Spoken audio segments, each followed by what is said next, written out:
Which one do you have? I'll turn it. I'll just turn them up. Thank you.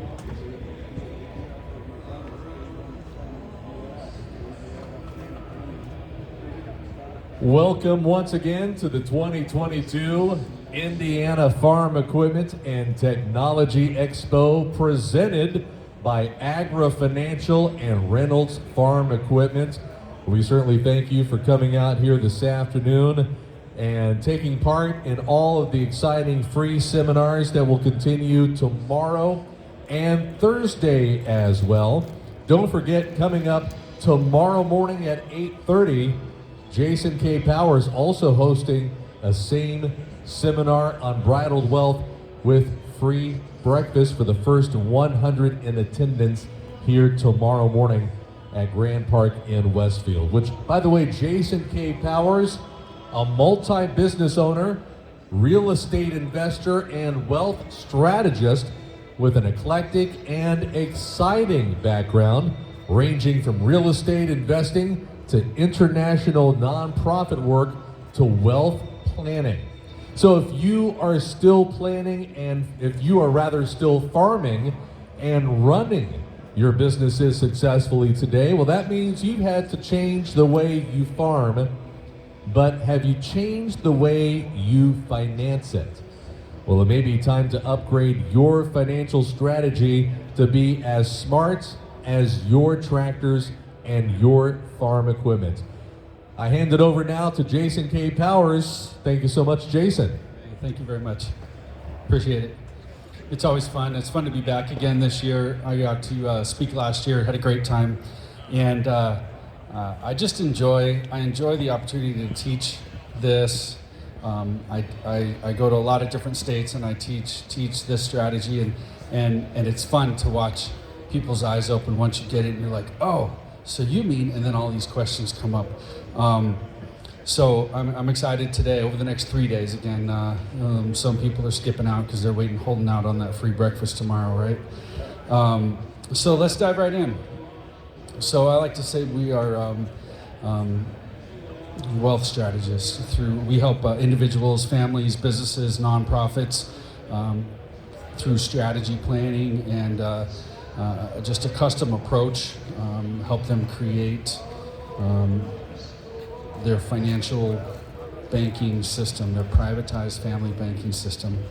And I'll show you what that looks like today. I like to say, well, be your own bank, right? What would it be like if we never had to pay interest to an outside bank again? What would it be like if we could loan ourselves money and pay ourselves back over time? So we're gonna dive into that today and see what that looks like. Today we're gonna cover a few things. I'm gonna show you how someone can set up a system that by retirement, they've built up $2.4 million in cash value, and they're gonna have zero additional cost, but they're gonna be able to retire on anywhere from $150 to $250 a year, tax-free. I'm gonna show you another situation where someone started out younger, starting a farming operation, contributing, they're putting in $25,000 a year through their system. But it's going to create this, over a 10-year period, which I'll show you, this $148,000 net growth in their own banking system, where it's going to, slowly they're going to start taking over that banking function, right? They'll be able to take this money and start loaning it to themselves with their farming operation, paying themselves back. They'll replace their traditional retirement strategies with this same method. And of course, leave a generational legacy, which is my favorite part of this whole thing. So let me ask you a question. What keeps you up at night? So, interestingly, 77% of Americans are anxious about their financial situation. Go figure, right? This survey was done a couple years ago. 58% of Americans feel that finances control their life, right? 52% have difficulty controlling money-related worries, and retirement is the chief money-related worry amongst people. How am I going to retire? How will I ever retire? So it's kept me up sometimes, right, over the years. So let me ask you another question. When it comes to your money, what would you like to do with it? How much would you like to have? But when do you want it? But the biggest question is why. And those are questions we should be asking ourselves. Why are we doing what we're doing? Nelson Nash says, if some authoritative power distributed all the money in the world equally among all the people in the world, within 10 years' time, 97% of that money would be back under control of 3% of the people. Well, why is that? It's because they understand money and how to get it to flow to and towards them instead of away from them. So the more you know, right? So you can answer this in your head. We'll ask, would you rather pay taxes now or later, if you feel like it? How many would rather pay taxes now? How many would rather pay taxes later? Defer taxes. Okay. We'll come back to that. Let me ask you another question. If you had $30,000, would you make more money loaning it out at an amortized loan for 5 years at 6% interest, or would you make more money putting it in a CD at 4% interest for 5 years? Think about it. I won't leave you hanging. Last question. How many think taxes are going down in your lifetime? How many think they're going up? You better all raise your hand. There's no place left for them to go now, right? They're only going up. We don't really know, but it's a pretty safe bet. So there's a financial problem in this country, right? It's fascinating. The more you dig, it's fascinating and depressing and disconcerting. But interestingly, 45% of the world makes less than $250 a day, whereas 80% of the world less than $10 a day. 57% of Americans less than $1,000 in savings, or 39% have nothing in savings, which is a lot. Credit card debt is around $1 trillion right now. It's actually higher than right now. Student loan debt collectively, $1.7 trillion and gaining. That's more than the Social Security and DOD budget combined, just for context of how much money that is. Since 2000, average home price has gone up some 59-60%, student loan 115%, but we've got family medical expense 141%, average household income 5%. So we're just getting outrun, right? It's outpacing us. How do we get ahead? If you've never gone to this site, check it out. It's called usdebtclock.org. It shows live running numbers of national debt. It shows totals like, it gets you on here, credit card debt, 1.1 trillion with a T. Student loan debt, 1.76 trillion. It's huge numbers. Numbers we can't really fathom in dollars, you know. But they're huge numbers. So how do we change it up? How do we get out of this mode of debt everything, and how do we take over this banking function in their life? How do we create opportunities for the next generation to get away from this? Einstein once said, we can't solve problems by using the same kind of thinking we used when we created them, right? We've got to change the way we think. We've got to change the way we think about money. Okay, so there's 3 types of people. There's the debtor. The debtor, so let's use a car, for example. Let's say you go out and you're going to finance a car. You're going to pay it off over time and get back to zero. You finance another car, pay it off over time, get back to zero, right? You see that. And we do this throughout our life, or however many cars we have. The saver does the opposite. He says, I'm not going to go into debt over this. I'll save up until I have the money to buy that car, and then I'll buy it. And so they save up, buy it, go back to their balance, goes back to zero, save up, buy it, balance goes back to zero. What I want to show you is how to be what we call the wealth creator, right? It's where you create this financial velocity that can literally last for generations. And that's no exaggeration. I call this the privatized family banking system.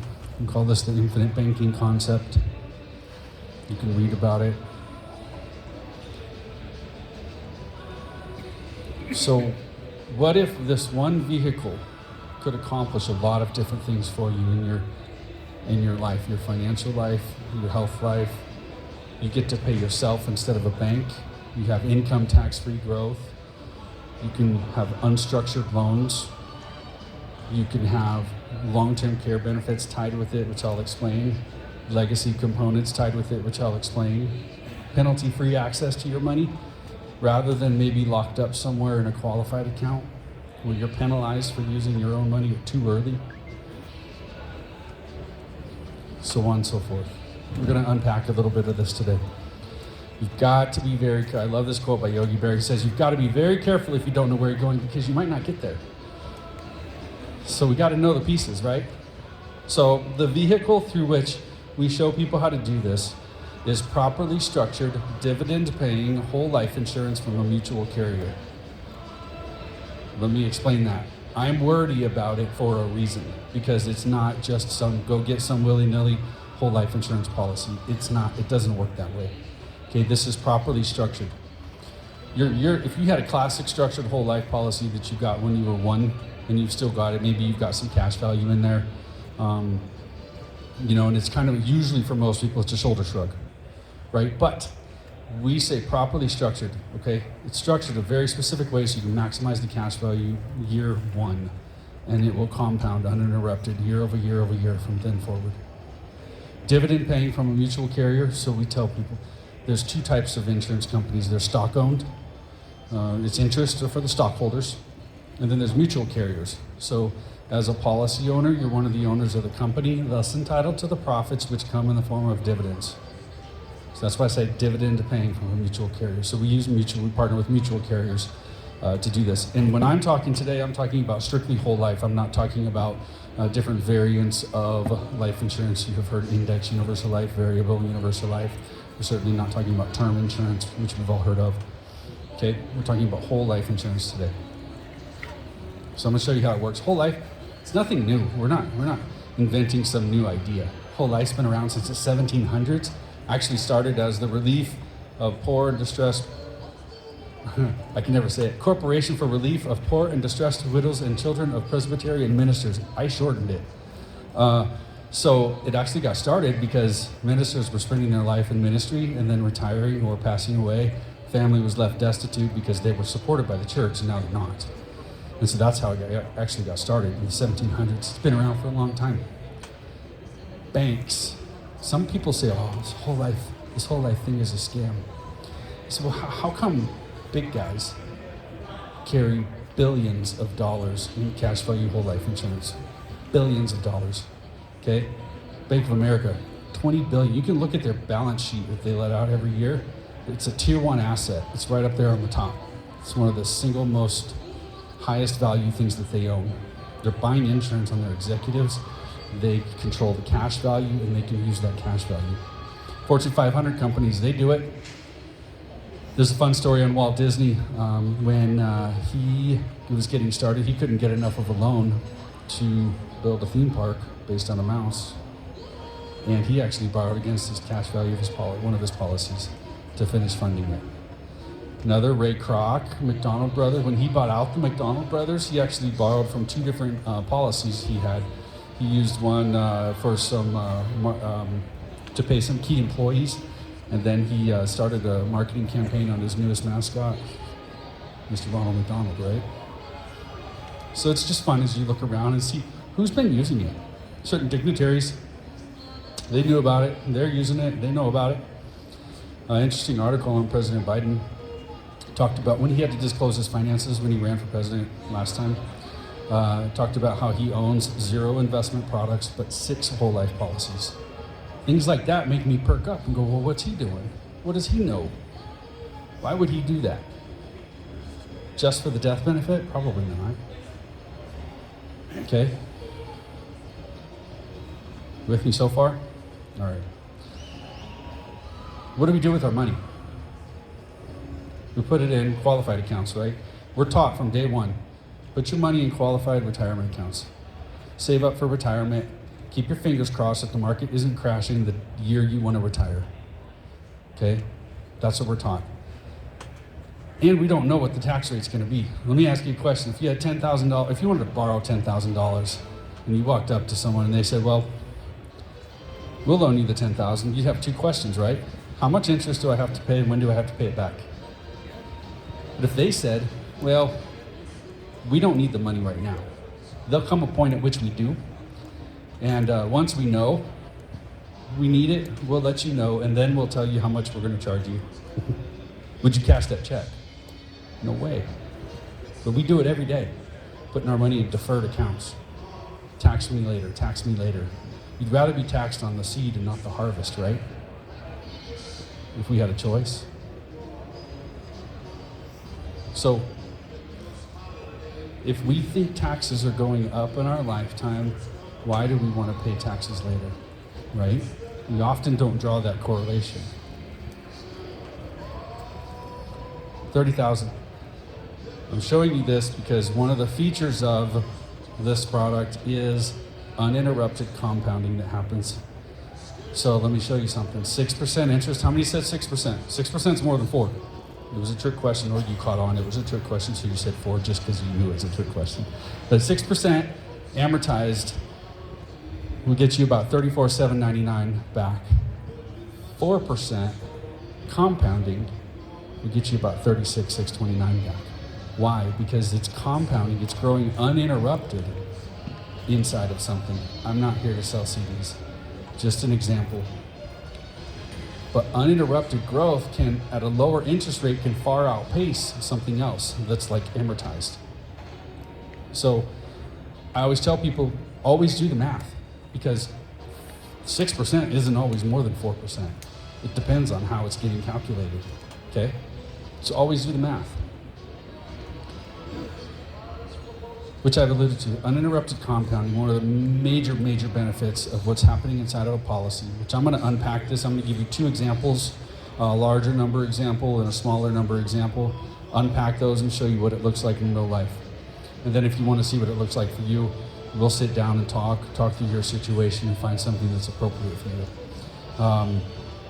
Everybody's situation is different, but uninterrupted compounding is what's happening with your money inside of the policy. So even when you borrow against the policy and you take the money out, it's growing as if it never left. And there is no other vehicle out there like that. None. So once that money's in there and growing and compounding, you're borrowing against it, and it's going to grow uninterrupted. Another major feature is unstructured loans. You get to set the loan terms. When you borrow from your own policy, borrow against the policy, they're not telling you how to pay it back, when to pay it back, how much to pay back. You decide that. If you want to take a year to pay it back, do so. If you want to take 10 years to pay it back, do so. I'll unpack that a little bit more later. Income tax-free opportunities, I say. I'll show you this at retirement age, someone that takes this into retirement, how the compounding has outpaced, well outpaced what you've paid into the policy. And all of that gain will never be taxable because you will access it the right way. And the IRS does not tax on these, okay? When accessed that way. There's something you can do to make it taxable, but we teach you not to do that. Okay, so enough of the fluff. I'm gonna show you like I said, 2 examples. We're gonna dive in, it's a bunch of numbers. Love to talk to you afterward and we can unpack those a little bit more. I do this in 3 hours. I have 45 minutes, so I'm shaving off a lot of stuff. So this is an example based on a client who has an established farming operation. He had a almond farming operation. We say almonds. I say almonds. He kept telling me it's almonds. Don't say almonds. So he had an almond farming operation, and they had some different goals once they understood it. So he wants to, of course, take over the banking function in his life, but work towards replacing his $1 million line of credit that they're cycling each year, okay, from the bank. So he wants to work towards taking that over time. Wants to fund a retirement with that and create generational wealth, generational legacy. Be able to leave a legacy at the same time, okay?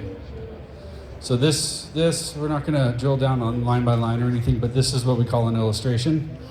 There's 2 sides to it, which you won't be able to see. The numbers aren't important on here. I'll show you a larger version, but guaranteed value and non-guaranteed value. So the non-guaranteed side shows these dividends that I alluded to earlier, which pay each year. And that kind of creates this snowball effect on the compounding that's going on inside your policy. I changed it to graph form. It's a little bit easier to read. So I don't know if it's on both screens. No, just one screen. So We've got a printout of this too. You can pick up from me afterward if you want to see smaller numbers. This is his example. We're talking insurance, okay? So everybody's policies are different based on health, age, gender, even career type of stuff. You know, skydivers, they're real expensive to insure. So his plan, he was gonna relocate. They had a pretty substantial savings account, and they would keep a good balance in there. He had about a couple $100,000 he would keep in that account. And so we said, well, what's it look like if we move that from account to policy? Because it's just sitting in there earning your 0.05% right now. So what happens if you move it inside of a policy? Well, the policy value, the guaranteed side has a contract rate. This year they have a contract rate of 3% growth. So that's compounding, okay? Plus dividends. So over time, that'll outpace way above 3%. All right. So the first year, the plan was he's going to put $150,000 into the policy year one. He can't afford to not have access to all of that. So the way we structure them makes it so that he has access to, usually, let's say on average, is 75% of what you put in the first year. So he's going to put 150 in the first year, but he has 128 he can access. As soon as that 150's, the bank has cleared that money. Okay, that's this first one. The yellow line is his cumulative outlay of what he's paid into the policy, if you can see it. So the next year, we're actually going to reduce it. He's going to start paying $75 a year for several years after that. Okay, so the next year he paid $75 in, so he's got a total $225 in, but $204 available to borrow against now, cumulative. By the third year, he put $75 in. Now he's got $284. Now at this point, a lot of people go, now wait a minute, I have $300,000 into something, I've only got $284 available. It's not a very good return on my money. So, well, let's do the math. Okay, already from years 2 to 3, that cash value is growing more than you're paying in. So if you do the math on this one, it's about what are we at? 76,000. That's second year. Okay. Fast forward by year, well, say by year 3, it grows 80,000 from 204 to 284. By year 8, let's see, this was 4 or 5 years in. He's got 450 in, this middle one, but 451 in cash value available. So now it's flipped. Now his cash value is worth more than he's paid into the policy. And it will continue to compound year over year for the rest of the life of the policy. And this person started at age 37. By age 66, they've paid 1.1 total into the policy. This is not loss of access, remember. They've been borrowing it and paying it back, and as it grows, they're replacing more and more and more of, say, that line of credit he wanted to replace over time. So by 66, he's paid in 1.1, but the cash value has compounded so much, he's got 2.8 million in cash value built up. But you can do a lot with 2.8. And the difference from the 1.1 to the 2.8, that quote-unquote gain, not taxable because you will always access it as a loan, and the IRS does not tax on loans. You with me? So even though that spread gets larger and larger and larger every single year, it will not be taxable because you will always access it as a loan. On into retirement. We've slowed down, we've stopped funding it at retirement age, late retirement. He's paid 1.3 million into the policy total through his whole life. He's built up 4.3 million in cash value over a 10-year period, just to show you the kind of growth from age 75 to 85. We stopped funding the policy, he didn't pay any more premiums, but that cash value grew $2.4 million. Well, he's retired, that's paying his retirement. He can back up all the way to 65 and start retirement if he wants. And at retirement, you take a one-way loan. You're taking loans one direction, you're not going to pay them back. Because the accumulated amount of what you've borrowed, at death, the insurance company will reduce that loan amount from the death benefit and pay the difference to the beneficiary. So the insurance company knows you're good for it, right? Because they know it's a whole life policy. As long as you're paying premiums, they're going, we're going to pay that death benefit, whatever year that is. So they know you're good for it. That's why they are willing to do the unstructured loans against your policy, because your death benefit is a lot higher. We've talked about this. We haven't even talked about the death benefit going on that's growing with it. He started out with this 150, bought him just under $6 million death benefit out of the gate. But everybody's different. He was 37 years old when he started it, you know? So, educational timeout, I call it. I'm saying borrow against the policy. I'm not saying borrow from the policy. There's a difference in terminology, and here's why. Say at the top is you. Bottom right corner is Emeritus. Let's call that the insurance company. And then bottom left corner, private family bank. Let's call that your cash value inside the policy. Your banking system.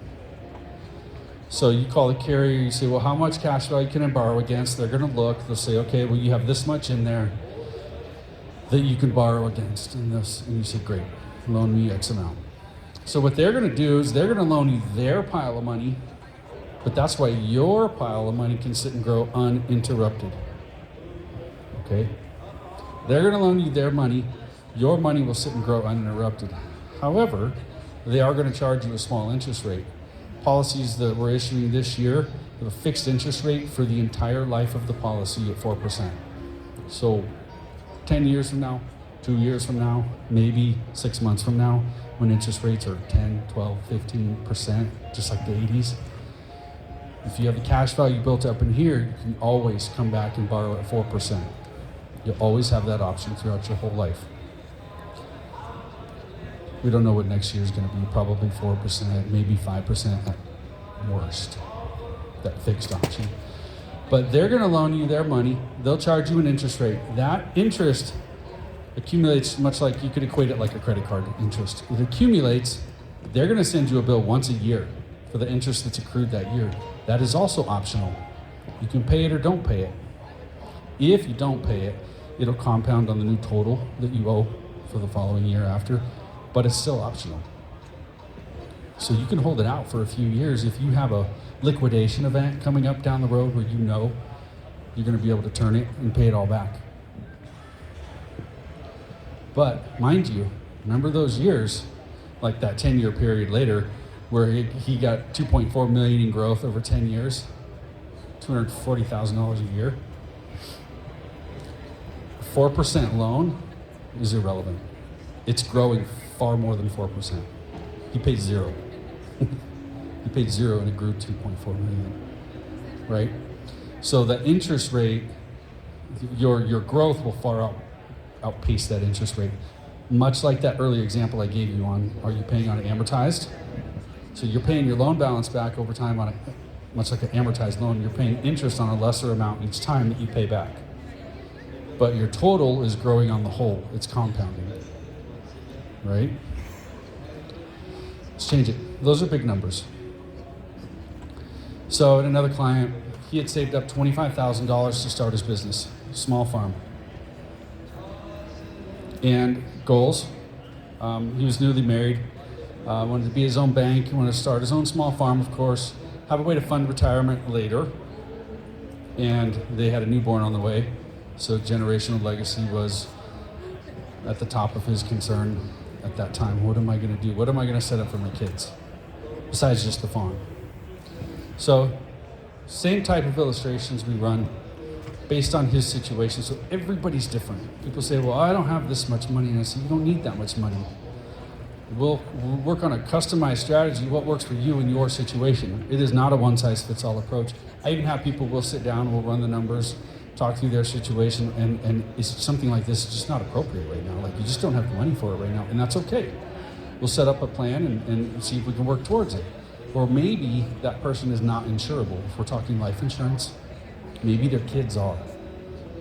As a policy owner, maybe you have the money and you can insure your kids. As a policy owner, you get to access the cash value. So that's a common strategy. You have to have insurable interest. You can't just go insure Bob on the street, you know.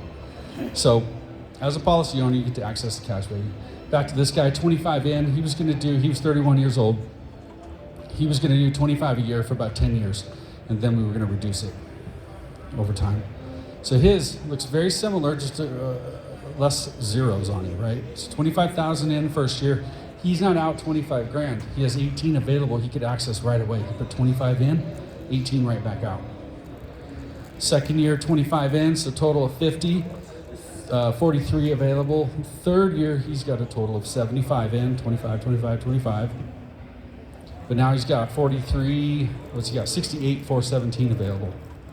Same story. People go, well, it's not a good return on my money. But by the third year, it's already growing more than he's paying in. Grew about 26,000 that year. He's only paying 25. For him, 7 years in is where it tipped. He had paid a total 175,000. His cash value is now 177 and change. Take him all the way to retirement. 65.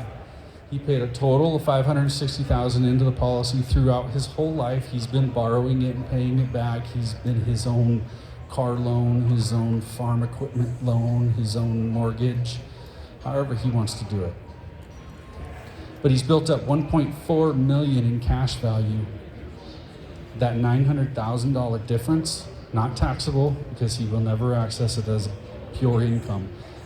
He will always access it as a loan. And then on into retirement. We stopped funding it at 65 for him. And so it's going to grow from 65 to 70. It's going to grow 300,000. It's going to grow another 300,000 to 70 to 75, plus that death benefit growing along with it, which by 75, he's got 3.3 million. Okay, same numbers I just showed you on that graph is right here. But let's take this a step further. We've been borrowing and paying it back throughout our life. You can take multiple loans a year even. You can take a small one in January, you can take another one in February, you can take another one in June. It doesn't matter. As long as the cash value is there to borrow against. And they're all unstructured. So we say, hey, if you're gonna play the bank, don't steal from the bank. Pay yourself back, right? If you're gonna finance something, finance it. You take the money, loan it to your farming operation or your other small business, and charge your business the interest. Now the business is gonna write off that 4% that the insurance company is charging you. So now that 4% all of a sudden becomes a write-off because you made it a loan to your business. Does that make sense?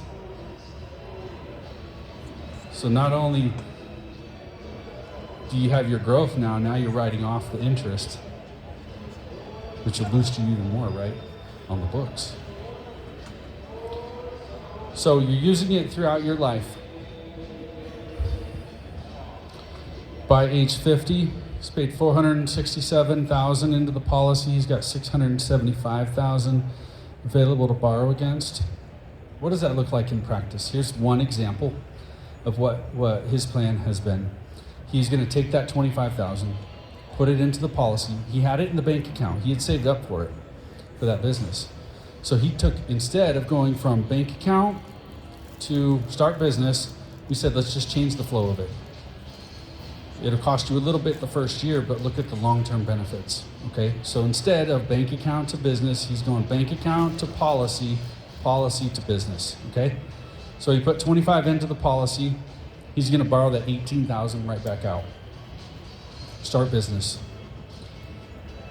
He estimated he'd make about 45 that year. He wasn't getting into this small business and quitting his other day job, by the way.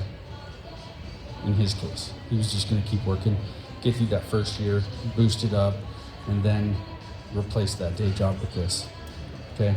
So anyway, he estimated about 45 in profit that year, so he was gonna take 18 of it, pay the loan back, take 25 of that, pay the next year's premiums. So now the business is funding ongoing premiums. Okay? So he's built up 43 in cash value by the second year, remember on that one? He's gonna take 25, he's gonna double down, he's gonna take 25 out that year. Now he's got his own line of credit building each year. Okay? He figures he can double it by the second year. He had an interesting story. He's gonna take that profit, pay back the loan. He took the second year, pay the next year's, the third year's premiums with it, rinse and repeat. And now he's off to the races, right? So just to show you kind of how that can play out in practice. Okay, so now he's, what is this, 7, 8 years in. He's built up $200,000 in cash value. He's going to continue paying premiums. He's going to continue loaning to his business. And his cash value will continue to grow as if it never left. See this. $200,000, $207,000 in cash value. 10 years later, $586,000 in cash value. Factoring in the cost of insurance, that's $148,000 net growth, plus whatever money he made using that money outside.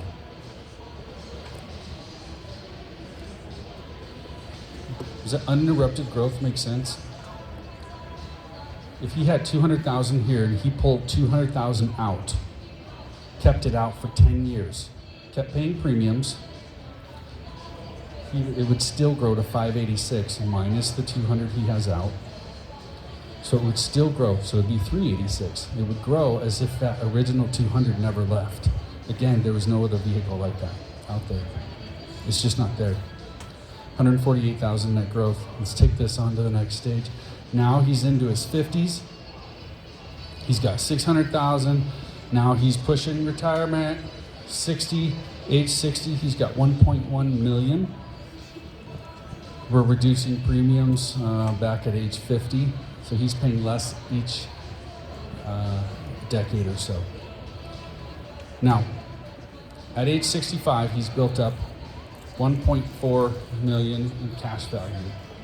He's paid just about 550,000. It's about a $900,000 gain, if you will. Now let's take this. I'm going to show you retirement, legacy, take it forward. So I like to say we either use velocity or we lose it. If we don't take advantage of this uninterrupted compounding, we're losing out, right? By age 70, we're going to stop funding the policy. You see, this is his premiums on this side. We go to zero. He's paid $590 through his whole life, 1.7 built up. And now he's going to start borrowing against the policy, taking $100,000 a year to supplement retirement. $100,000 a year from the policy. It's a one-way ticket. He's not paying it back. He will let this compound. He'll let the interest compound. He's not going to pay the interest either. Because the death benefit is growing so much, it's going to outpace what he's borrowing by far. He can live on this $100,000 a year for the next 20 years, from age 70 to age 90. 100,000, 20 years, $2 million he will have pulled out. He's only paid $590 into the policy. See that? No. This next part is my favorite. It's my favorite part. It's why I do what I do. I have kids.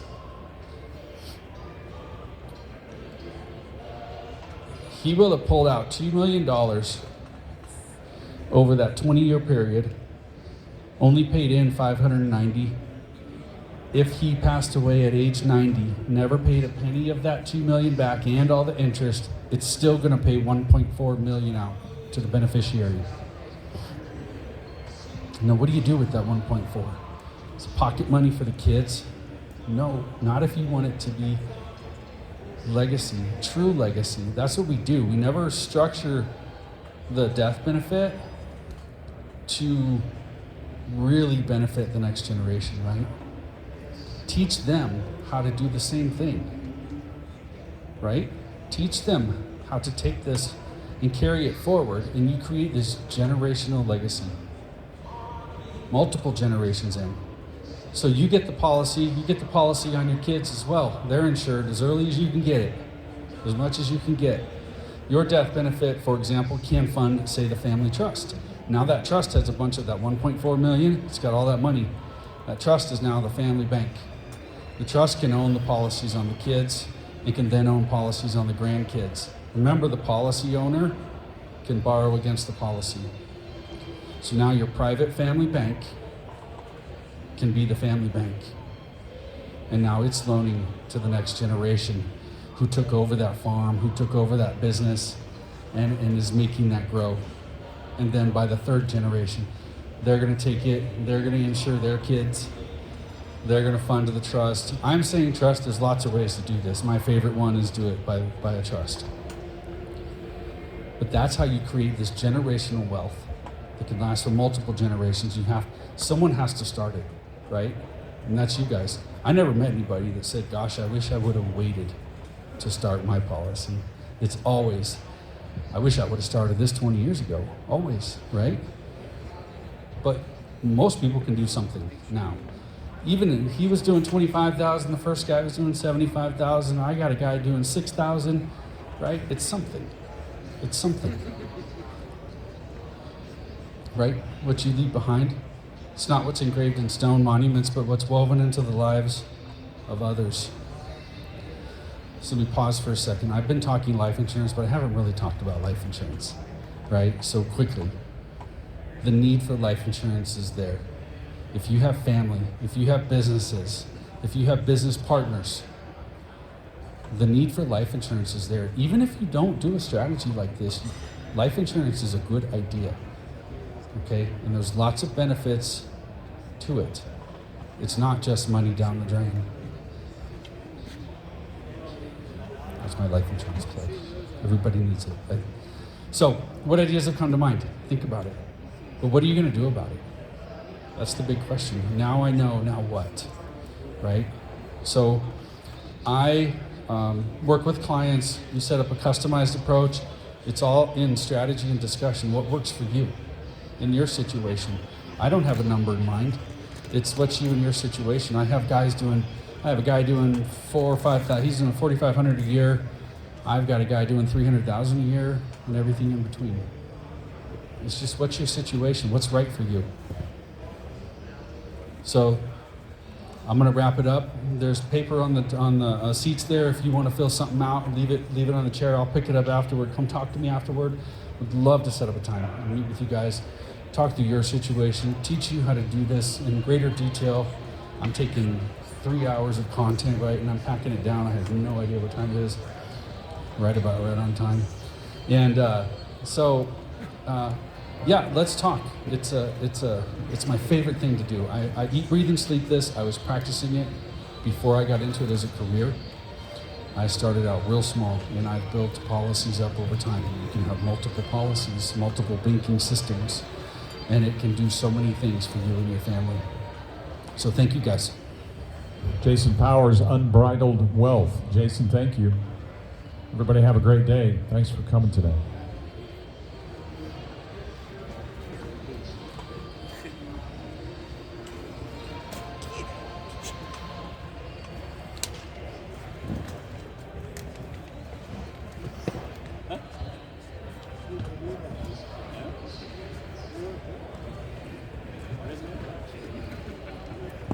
How you doing? I could give you